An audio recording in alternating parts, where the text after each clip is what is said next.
오늘 본문을 통해서 진정한 그리스도인은 누구인가 하는 것을 우리에게 묻고 있습니다.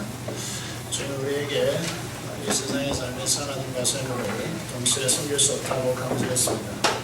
마태복음 6장 24절의 말씀을 보면 한 사람이 두 주인을 섬기지 못할 것이니 또 이를 미워하고 저를 사랑하나 혹은 이를 중히 여기고 저를 갱히 여기니라.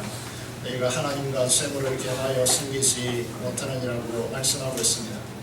진정한 그리스도인의 시건사는 무엇입니까? 주님의 제자된 성도라면 오늘 말씀대로 마음과 목숨과 뜻과 힘을 다하여서 주 하나님을 사랑하고 이웃을 자신같이 사랑하는 자라고 하는 것입니다. 그런데 사람들이 묻습니다.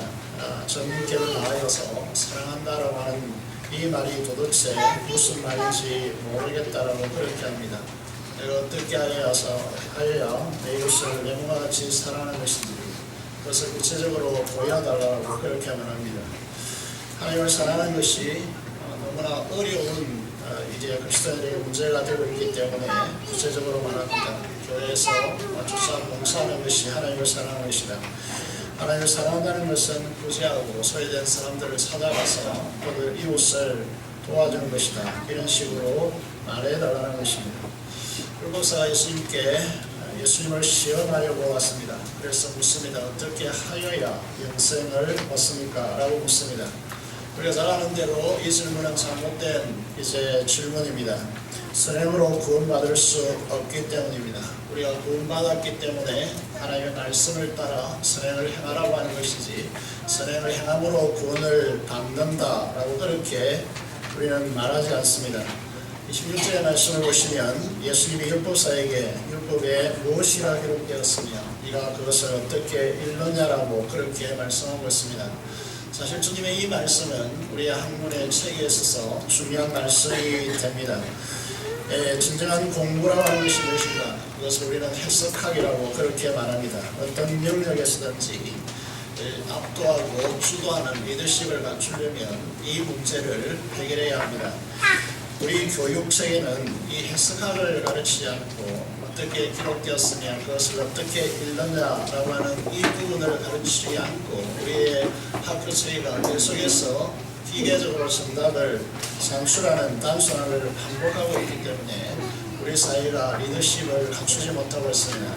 여러분, 이 아이들의 창의적인 사고를 계속 죽이는 것이죠. 그래서도 만약에 정답을 이렇게 창출하는 반복 학습을 시킨다면 교회 측에는 대단히 잘못된 것입니다. 율법사는 27절에 보시면 대답합니다. 내 마음을 다하고 목숨을 다하고 힘을 다하여서 뜻을 다하여서 주 너의 하나님을 사랑하고 또한 내 이웃을 내 자신같이 사랑하라 했습니다. 주님의 이 답변을 듣고 난 뒤에 네가 옳도다 이를 행하라 그러면 살리라고 주님께서 말씀하고 있습니다. 이 율법 교사가 탁월한 것이 율법의 전체를 보고 있습니다. 율법의 근본적인 정신을 보고 있습니다. 당시 유대인들이 율법 규범 하나하나에 매몰되어서 살아가는 그런 삶을 살아가는데 이 율법 교사는 율법의 전체를 보고 있습니다. 율법은 사랑이라고 하는 것이죠. 그래서 전 인격을 다하여서 사랑하는 것이다 라고 그렇게 말하고 있는 것입니다. 그런데 주님께서 네가 옳도다 이 일을 행하라 그러면 살리라고 주님께서 말씀하십니다. 이렇게 주님께서 말씀하시는 이유는 이 율법 교사 안에 당시의 유대인들 사이에 바리새파 안에 심각한 오류를 그들 안에 가지고 있기 때문에 주님은 그것을 지적하기 위해서 이 말씀을 하십니다. 여러분, 그 심각한 오류가 무엇일까요? 이 사람은 말은 그렇게 하지만 하나님의 말씀을 순종할 수 있는 체계를 갖추지 못하고 있습니다. 오늘 알고 있는데 실제로는 행하지 못하는 것입니다. 좀 더 쉽게 말씀드리면 저희들이 학교를 나올 이 시대를 생각해 보면 중1 때부터 대학교까지 10년에 걸쳐서 영어 공부를 했습니다.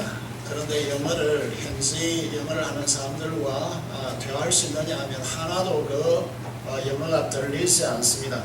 듣지 못하면 말하지 않습니다. 이것이 이 언어의 체계인데 우리가 중학교 1학년부터 대학교까지 실컷 영어를 했지만 그러나 미국에 가서 한마디도 이 미국인의 대화, 영어, 언어를 들을 수 없는 것이죠.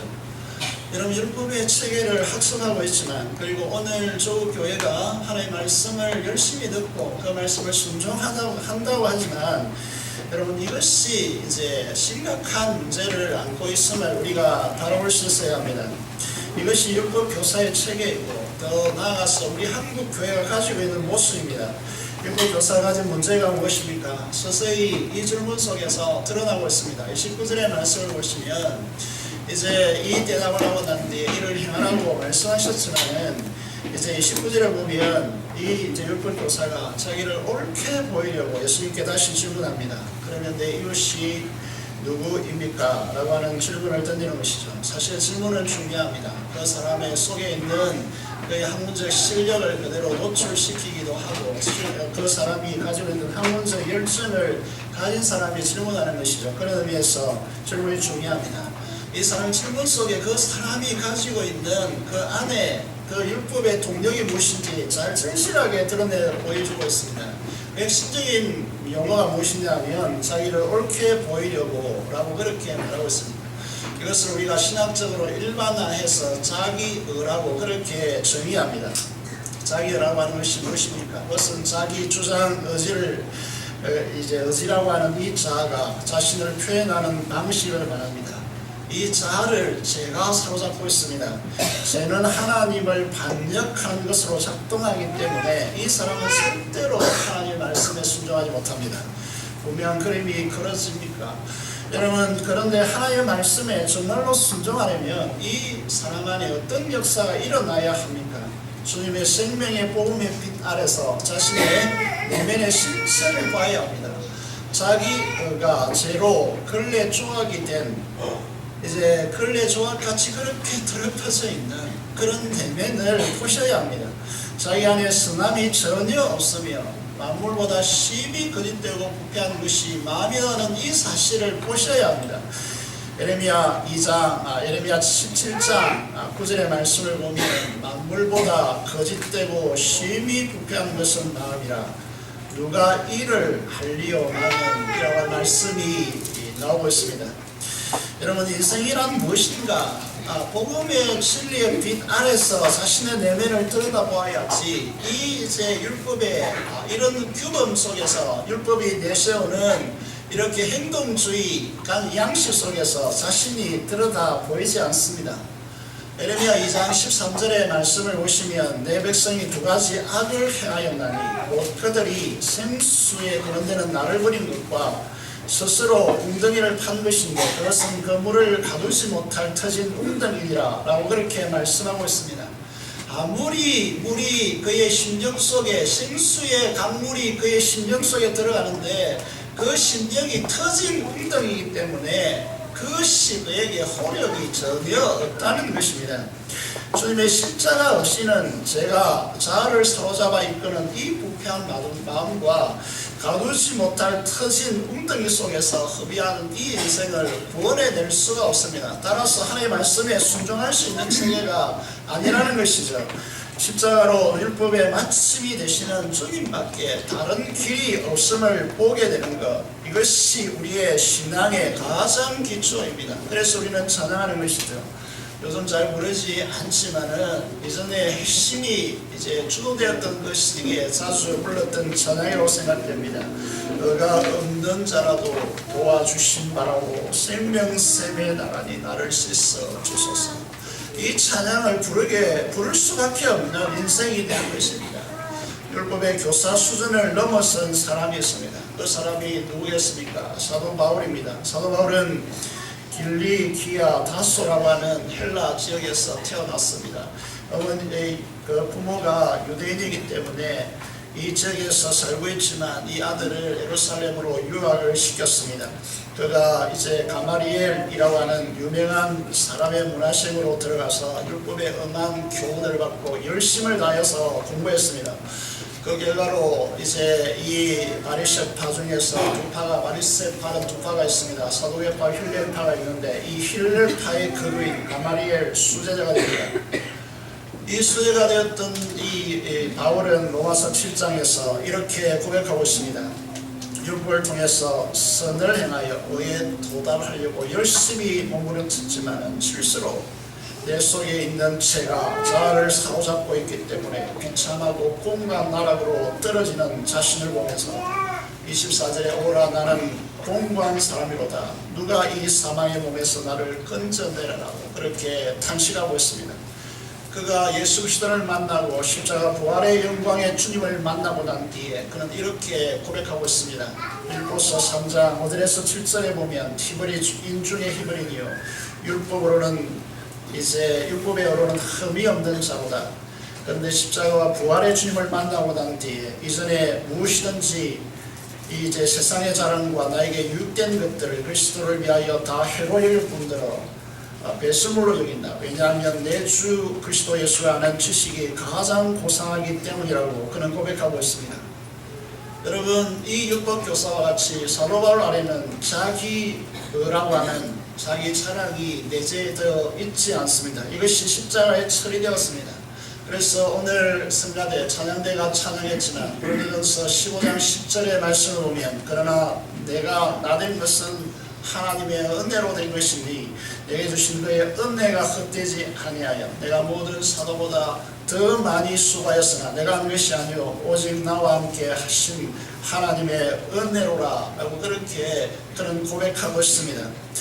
주님은 율법교사가 질문한 누가 나의 이웃이냐 라고 하는 이 말씀의 대답 속에서 오늘 한국 교회와 당시에 이 율법 체계 아래 놓여 있었던 유대인의 모습을 적나라하게 고발하고 있습니다. 강도 만나 죽게 된 사람을 제사장도 레인도 보고 지나쳤습니다. 제사장과 레인이라는 것은 유대 사회가 만들어낼 수 있는 가장 탁월한 사람들이고 선택된 사람들입니다. 그들이 이제 그들의 율법 체계 속에서 그들의 거룩이라고 하는 민명 아래서 죽어가는 강도 만나 죽어가는 이웃을 보고도 외면하여서 지나친 체계라고 하는 사실을 우리에게 보여주고 있습니다. 이 한국 교회가 오늘날 많은 세대를 거듭하면서 여러분 사회 이웃, 강도 만난 자의 이웃을 외면하고 있다는 사실을 우리가 기억해야 합니다. 그런데 너희가 이방이요 개처럼 취급했던 상종하지 않았던 전혀 기대를 할 수 없었던 사마리아 사람은 어떻게 했느냐는 것입니다. 강도 만나 죽게 된 사람을 보고 불쌍히 여기는 마음으로 가까이 다가가서는 친절을 베풀고 상처를 싸매고 치료하는 재빠른 손놀림과 응급 조치가 끝나자마자 자기가 타왔던 짐승에 태워서 중하게 때려가는 판단과 민첩한 판단과 지불되는 돈을 기꺼이 지출하는 하나님의 진정한 사랑을 이 사마리아 그들이 천대하고 멸시하고 상종하지 않았던 사마리아 사람이 행했다라고 하는 사실을 이제 우리에게 보여주고 있습니다. 이 말씀은 하나님의 자녀라고 하는 우월주의에 빠져서 자기 의로 집착하는 현대 조국 그리스도를 향하는 예리한 말씀의 칼이 되고 있습니다. 그리스도인들 다시 말해서 주님을 따르던 제자된 성도는 어떤 사람입니까? 사탄이라고 하는 강도를 만나서 죄악의 결핍으로 죽게 된 이웃에게 하늘의 생명과 그 풍성함의 보급으로 치유하는 사람들입니다.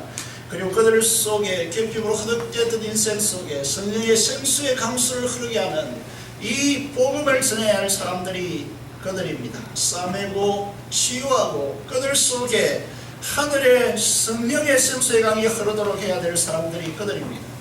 그런데 율법교사와 제사장과 레인들은 어떻게 했습니까? 자기와 자기 사랑과 자기 교만에 빠진 이기적인 사람입니다.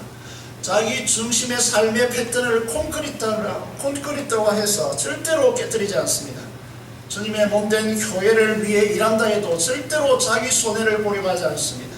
자기를 깨뜨려서 자기의 전부를 다 쏟아붓는 헌신이 없습니다. 여러분 자기의 편리와 즐거움과 이익과 자기 자랑을 위해서 자신의 물질과 시간과 자신의 재능을 다 쏟아부으면서 자신의 영혼을 다 쏟아부으면서 자신을 깨뜨려서 드려야 할 정작 영적인 일에는 늘 시간이 없다라고 말합니다. 상황이 힘들다고 말합니다. 그래서 이 사람들에게서 들을 수 있는 이야기가 무엇입니까? 시간과 물질이 나오면 하나님의 나라의 복음과 교회를 위해 쓰겠다고 합니다. 이런 자기의로 무장된 사람들이 주님의 제자입니까? 다른 말로 말하면 성도라고 할 수 있습니까? 그것은 틀림없이 강도 만나는 자의 이웃을 보고 지나치는 제사장과 레위인과 율법 교사나 바리새인과 뭐가 다를 게 있습니까? 오늘의 우리들의 모습이 뭐가 다르다는 것입니까? 지금 한국 교회는 이런 바리새인들로 우글거리지 않습니까? 많이 들었던 말인데 여러분 중에 오늘 말씀을 들으면서 또 이렇게 생각할지 모르겠습니다. 이런 책망을 받으려고 오늘 교회에 왔는가? 여러분 이것이 책망으로 들리십니까? 한국 교회 비참함으로 보이지 않습니까?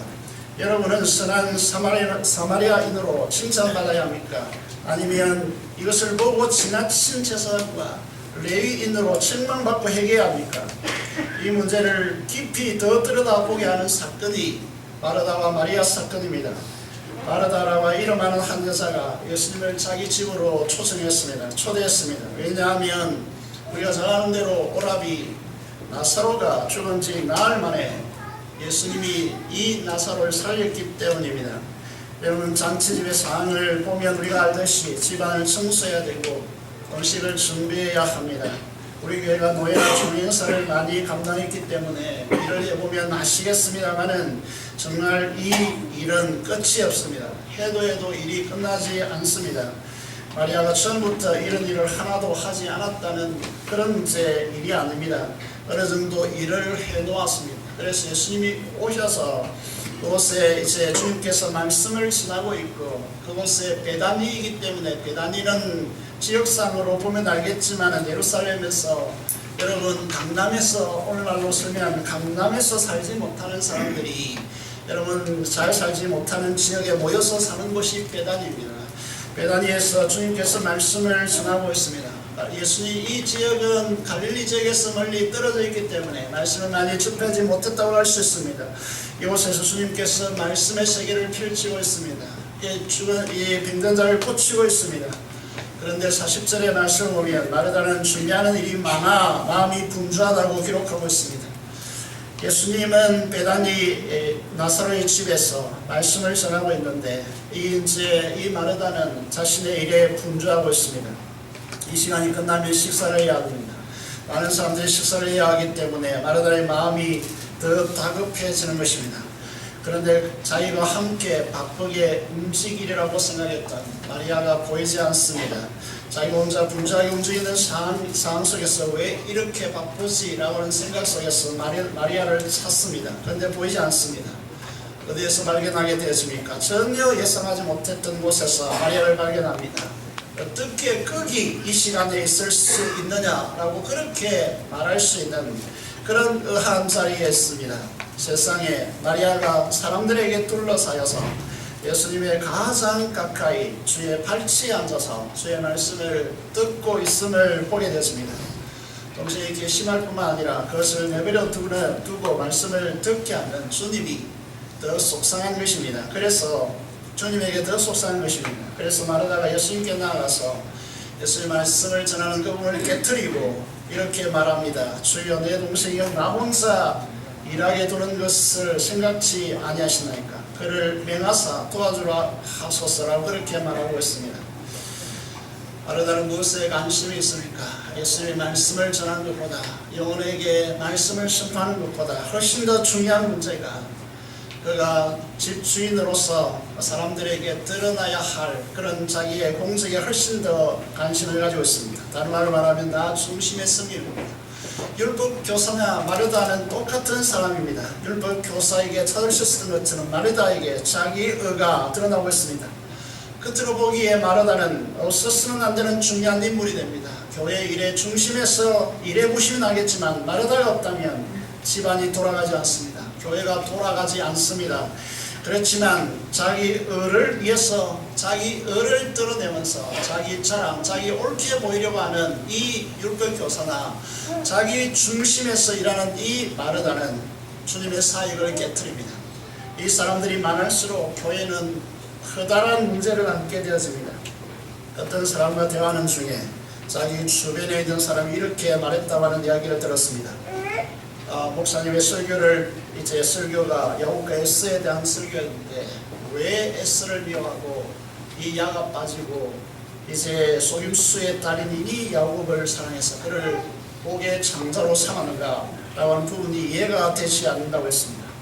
교회를 오래 다닌 분들은 잘 알겠습니다만 교회에서 사랑받아야 할 사람들이 누굽니까? 마르다라고 생각합니다. 왜 마리아 같은 인간을 주님께서 사랑하는지, 이 양채 같은 인간들을 사랑하는지 모른다라고 그렇게 말할 때가 있을 것입니다. 그렇게 생각하는 분들이 많을 것입니다. 여러분, 저는 시골에서 자라났기 때문에 농장을 치지 않기 위해서 배추 김장을 하기 위해서 배추가 자라날 때에 그 애벌레를 잡아야 했습니다. 그 애벌레들이 나중에 그렇게 아름다운 나비가 되어서 헐헐 날아가는 그런 존재인지 처음에 몰랐습니다. 무조건 잡아야 하는 존재인 줄 알았습니다. 우리도 마찬가지입니다.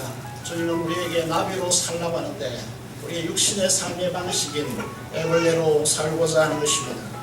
죽어 있는 육신으로 살던 우리에게 주님은 하나님의 형상으로 거듭나게 하시고 성령을 주셔서 자유함의 날개를 우리에게 부착시키시고 하늘 나라를 향해서 홀로 날아로 가는데 그런 삶을 우리에게 요구하는데 우리는 계속해서 우리가 육신으로 사는 이 죄의 삶에 습관화되어 고착화되어서 거기가 좋다라고 하면서 자기 의를 강화시키는 삶의 방식을 걸어가고 있습니다. 육신의 껍질을 뚫는 고난이 있어야 나비가 됩니다. 그 고난이 싫다고 영적 본질을 누리지 못하는 그런 삶을 살아가는 것입니다. 우리의 실험성이 있다는 말씀들이 있습니다.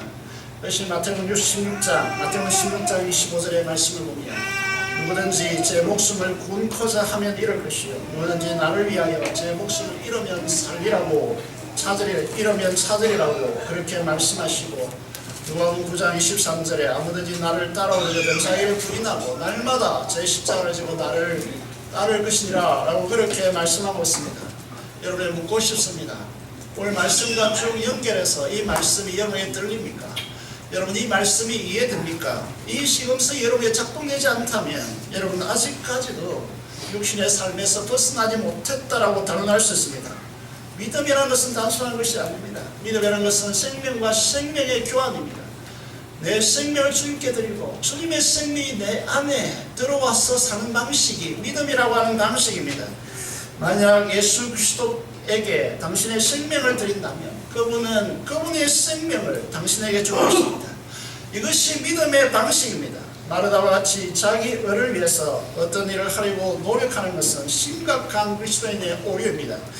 이것이 교회의 일, 복음을 전하는 일, 찬양하는 일, 자신을 불사르게 내어주는 그런 방식의 승림이라 하더라도 이것은 무용지물이 됩니다. 아무런 여러분에게 도움이 되지 않습니다. 자기가 부서지고 십자가에 처리되어야 여러분 생명의 역사가 일어납니다. 생명나무의 열매로 살아야지 자기 안에 선과 악의 기술을 놓고 사는 선악가로 살아서는 안 됩니다. 이것이 사탄의 노림수입니다.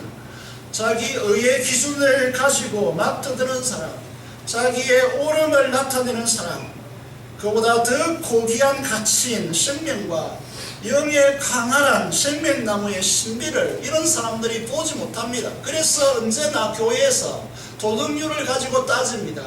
내가 옳다, 네가 그러다라고 하는 방식으로 사는 것입니다. 이게 신학가의 방식입니다. 신학가의 방식은 하나님의 선의 기준을 자기에게 두는 것입니다. 그래서 그 사람에게 실제로 하나님의 말씀이 들리지 않고 읽히지 않고 하나님의 말씀에 순종하는 세계 동력이 그 안에 없습니다. 사탄은 이 선악과를 먹으면 눈이 밝아져서 하나님같이 된다고 했습니다. 그래서 그 속임수로 마치 눈이 떠여져서 자기가 벌거벗은 것을 봄으로써 이것이 사실인 것처럼 그렇게 비추었습니다. 대신에 그들이 보아야 할 생명나무가 여러분 눈 감아졌고 그들은 생명나무에서 떠나야 했습니다. 오늘 교회에서도 생명나무인 예수 그리스도로 사는 인생이 아니라 자기 의라고 하는 선악의 기준을 자기 안에 만들고 그것을 통해서 살면서 다른 사람들을 비난하고 비판하는 어리석은 삶을 살아가는 그리스도인들이 많습니다. 종교적인 성김의 열심은 자기 자신에 대해 만족할 수 있지만 영적으로 감정적으로 지치게 만듭니다. 여러분 마르다는 결코 행복할 수 없습니다. 그의 영이 육신을 뚫고 나올 수 없는 사람이기 때문에 참된 해방하고 자유를 얻고 해방되어서 그리스도의 십자가의 영광을 누릴 수 없는 사람인 것입니다. 자기 기준, 규율, 규칙 등에 사로잡혔습니다. 자기 자신과 다른 사람에게 많은 것을 요구합니다. 그러나 하나님의 무조건적인 사랑과 용납하심을 받아들일 수가 없습니다.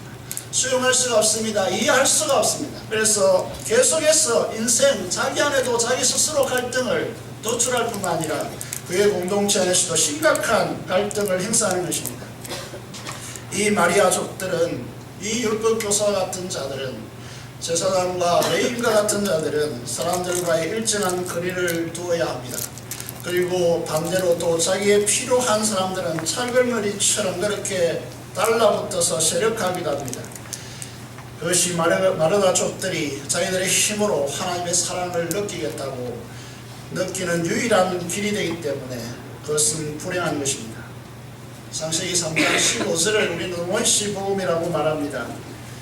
원시복음이 천명된 이후로, 여러분, 이것이 세상에 글로 등장한 것이 BC 1440년경입니다. 그때부터 예수님께서 십자가에 못 박히시기 직전까지 수많은 사람들이 이 땅에 태어나고 죽었고, 또 예수님 가장 가까이 있었던 제자들마저도 이 십자가의 중요성을 간과했습니다. 그런데 마리아라고 하는 이 인물이 역사상 가장 중요한 인물이 되는 것은 주님의 십자가를 주목하고 십자가를 그의 헌신을 통해서 드러냈습니다. 마리아는 왜, 무엇 때문에 이렇게 했습니까? 그는 은혜의 사람이었기 때문에 그렇습니다. 생명나무로 사는 이 비밀을 알았기 때문에 그렇습니다. 어디로부터 그것이 왔습니까? 그것은 오늘 우리가 이제 읽은 말씀처럼 주의 발치에 앉아서 주의 말씀을 들었기 때문입니다. 말씀에 집중했기 때문입니다. 마리아 같은 이 은혜의 사람들의 특징이 무엇입니까? 주님의 발치에 앉아서 주의 말씀에 집중하는 사람이 된다는 것입니다. 주님을 사랑하십니까? 하나님을 전 인격을 다하여 사랑하십니까? 그런 사람들의 특징은 지금성은 어떻게 나타나느냐 하면 주님께 가장 가까이 앉아서 주의 발치에 앉아서 주의 말씀에 집중하는 사람들이고, 그렇기 때문에 그들은 하나님의 말씀에 순종할 수밖에 없는 사람들입니다. 잘 아시겠습니다만 나사로와 마르다와 마리아는 대단히 가난한 사람입니다. 베다니라고 하는 지역이 특징적으로 드러나고 있습니다. 그 중에서 가난했습니다. 그런데 자신이 가진 전부라고 할 수 있는 순도 100%에 가까운 나드 향유, 이것은 구하기 힘든 향유였습니다. 나드 향유 한 근이라고 했습니다. 여러분, 여자분들은 잘 알 것입니다. 여러분, 향유에 대해서 저는 전혀 모릅니다. 여자분들은 알 것입니다. 향유 한 근을 가져다가 예수님의 발에 붓습니다. 그리고 자기 머리털로 주님의 발을 닦습니다. 향유 냄새가 온 집안에 가득했습니다. 그러자 누가 등장합니까? 자기 의의 기술을 가지고 율법으로 살아가고 자기 의라고 하는 옳고 그름을 통해서 사는 가룟 유다가 등장합니다. 가룟 유다는 잘 아시겠습니다만은 이 제자 공동체의 동괴를 맡아는 사람입니다. 암몬주의로 이제 살아가는 대표적인 인물입니다. 가룟 유다가 이렇게 말합니다. 이 향유는 300데나리온에 갇혀서 가난한 자들에게 팔아서 가난한 자들을 구제해야 되니 마땅하지 않나요? 왜 이것으로 이렇게 hợp의하느냐고 말하고 있습니다. 여러분, 만몬주의에 자기의 기준에 빠져있는 사람들은 마리아의 헌신을 이해하지 못합니다. 이런 마리아의 헌신, 이것을 알아들을 수가 없고 이해할 수도 없습니다. 그래서 비판하는 것입니다. 수많은 역사에 가장 초점이 맞춰져 있는 주님의 십자가, 창세기 3장 15절에 발꿈치를 상하게 한다는 이 십자가, 이제 연으로부터 시작해서 주님께서 십자가에 죽으시기까지 이 역사의 초점은 십자가에 있고, 이 십자가를 통해서 다시 역사가 전개된다라고 하는 이 역사의 중심이 십자가라는 것을 모릅니다. 그래서 이 주님의 발에 주목시키고 거기에 향유를 부분을 통해서 십자가를 전면적으로 드러내는 이 사건에 대해서 여러분 300대 날이 오면 우리 지금의 가치로 제가 팽이하게 늘 계산합니다. 지금 가치로 3천만 원 이상을 효과하고 있는 돈입니다. 가치입니다. 이것을 그냥 주님 발 앞에 붓는 것으로 끝나는 것입니다. 그러면 그것이 급이하는 것입니까? 여러분, 주님이 3번 이상이나 제자들에게 예루살렘에 올라가서 고난받고 죽임당하고 4일 만에 살아나야 할 것을 말씀하셨습니다. 그런데 제자들에게 들리지 않았습니다. 그 시대의 사람들, 예수님의 기적을 보고 수많이 따랐던 사람들에게 이 말씀이 들리지 않았습니다. 오직 한 사람, 이 마리아에게 들린 것입니다. 그래서 자신의 전부보다 더 중요한 것이 주님의 십자가입니다. 이 십자가는 죄의 문제를 해결하고 영원한 생명을 가져주는 구원사의 핵임이요, 자신의 전부를 바쳐도 아깝지 않다면 이 헌신이 이제 온 세상에 복음을 읽는, 복음을 아는 모든 사람들에게 이 사건이 이렇게 드러나는 것입니다. 그래서 주님은 말씀하십니다. 율법교사가 증언한 대로 마음을 다하고 목숨을 다하고 뜻을 다하고 힘을 다하여서 하나님을 사랑하고 이웃을 내 자신과 같이 사랑하는 것이 무엇인가? 그것이 마리아와 같이 그렇게 헌신하는 것이다 라고 그렇게 운명적으로 우리에게 말씀하고 있는 것입니다. 마르다와 같이 자기 어로 사는 사람들, 이런 사람들은 자기 안에 문제가 크면 클수록 다른 사람의 허물을 더 참아내지 못하는 아이러니를, 다시 말해서 자기 눈 속에 있는 뜰보는 보지 못하고 다른 사람 속에 있는 티를 가지고 난리치는 것입니다.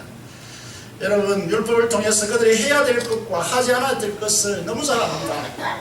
그런데 자기로 사는 사람들은 항상 자신을 변론하고 변명하고 자신의 죄를 합리화시키고 덮고 다른 사람에게 전가시키고 비난함으로 자기의 의를 포장하는 것입니다. 그러나 은혜는 다릅니다. 스나카라고 하는 자기는 항상 우리에게 완전을 요구하고 지치게 만듭니다. 그렇지만 생명나무인 이 은혜는 우리가 했으면 하는 모든 일을 자신이 친히 몸소 행하십니다. 은혜는 스나카와 달리 율법이 우리에게 짐을 지우는 것을 자식이 지고 가십니다. 그래서 우리가 잘 아는 대로 수고하고 무거운 짐진 자가 다 내게로 오라, 내가 너희를 쉬게 하리라고 생명 되신 주님께서 말씀하시는 것입니다.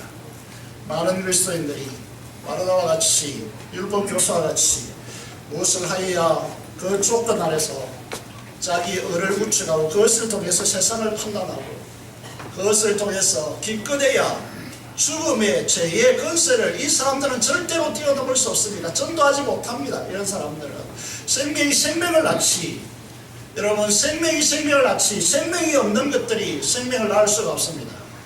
여러분, 무엇을 해야 한다는 이 자기 의의 의무감에 빠져서 주의를 지키고 성경 공부하고 기도 생활을 하는 것은 자기 자랑으로 변질되어집니다. 교회 안에 자원 안에 기쁨의 파워가, 하늘의 능력이 교회는 없습니다.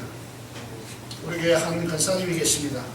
이분이 몇 년 전에 몸이 쇠약하여서 병원에 입원한 적이 있습니다. 걱정이 많이 되었습니다. 몸의 상태가 정말로 안 좋고 기억력도 쇠퇴해서 밥을 해 먹을 수 없다라고 그의 친족이 그렇게 말했습니다. 급격히 나아져서 이대로 하나님이 부르시지 않을까 생각될 정도였습니다. 그런데 기적적으로 나았고 퇴원했습니다. 어느 날 권사님이 저에게 오셔서, 목사님, 제가 무릎이 안 좋아서 새벽기도 나오기 힘든데 좀 기도해 줄 수 있겠습니까? 라고 했습니다. 금마 위에 정말 기적까지 나왔습니다. 정말 이분이 목회자를 위해서 예수님 섬기듯이 그렇게 섬깁니다. 그래서 성도들이 제발 그렇게 하지 말라고, 본인도 힘드신데 왜 그렇게 하느냐고 말하기도 합니다. 이분이 새벽에 이곳에 오셔서, 새벽 5시에 오셔서 몇 시까지 기도하시는지 아십니까? 8시 30분까지 기도하십니다. 물었습니다. 목사님, 저에게 와서 이렇게 고백했습니다. 목사님, 저는 참 건강합니다. 목사님, 저를 위해서 기도해 주실 때마다 하나님께서 힘주시는 것 같습니다. 저는 그 시간까지 기도하는 일이 힘들지 않고 즐겁습니다. 라고 했습니다. 이런 분들은 좀 오래 살아도 되지 않겠습니까? 이런 분들은 정말 주님의 말씀대로 내 어머니 같은 분들입니다. 이것이 은혜로 사는 사람들의 모습이지 않겠습니까? 마음 중심에서 나오는 섬김과 그 기쁨, 그리고 기도 애로의 헌신, 이것이 우리 교회를 교회답게 하는 옥토를 가꾸는 사람들이라고 할 수 있습니다. 선악가로 사는 자기 어로 무장된 자들은 이런 분들의 섬김을 보면서 할 수 있습니다.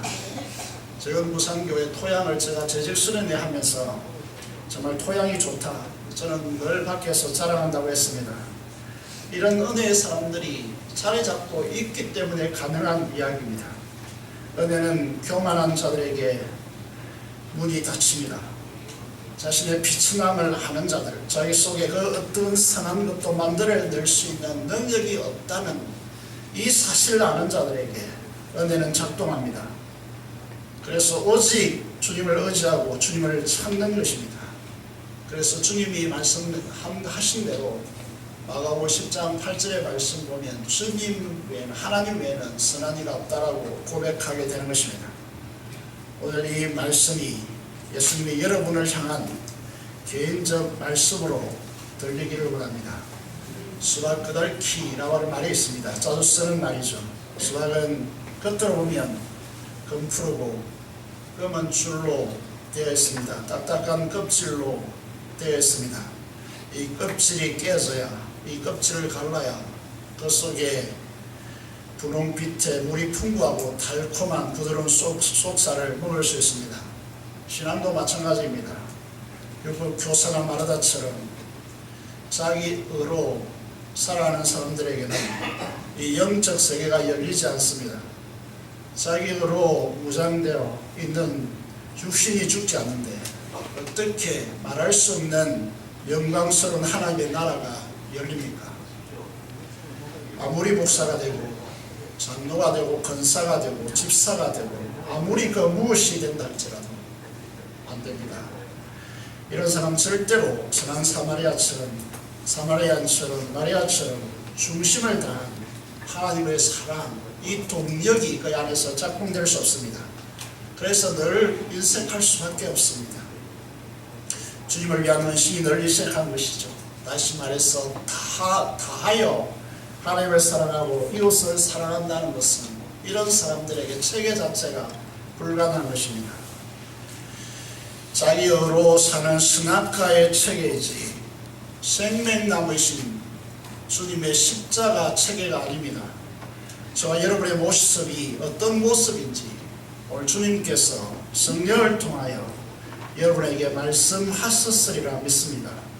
항유옥합을 깨뜨려서 머리털로 그 발을 닦고 그 발에 눈물을 흘리고 입맞추는, 그래서 십자가로 그 향유를 통하여서 온 집안에 십자가를 드러내고 나중에 제 아들로 하여금 주님의 십자가를 경험하고 십자가를 이제 통과하고 난 뒤에 이 사건의 중요성이 정말 이게 급격하게 드러나는 사건이 된 것처럼 우리들도 주님의 은혜 안에서 주님의 십자가를 경험하고 그 동력, 하늘의 동력이 성령을 통해 우리에게 심겼을 때 주의 진리의 말씀으로 사는, 그래서 여러분 앞으로 오라, 이 문제가 중요한 문제가 아니라 정말 여러분 설교가 단순한 연설이 아니라 여러분에게 마리아같이 발치에 앉아서 하나님의 말씀이 들리는 그런 은혜의 사람들이 되시길 바랍니다.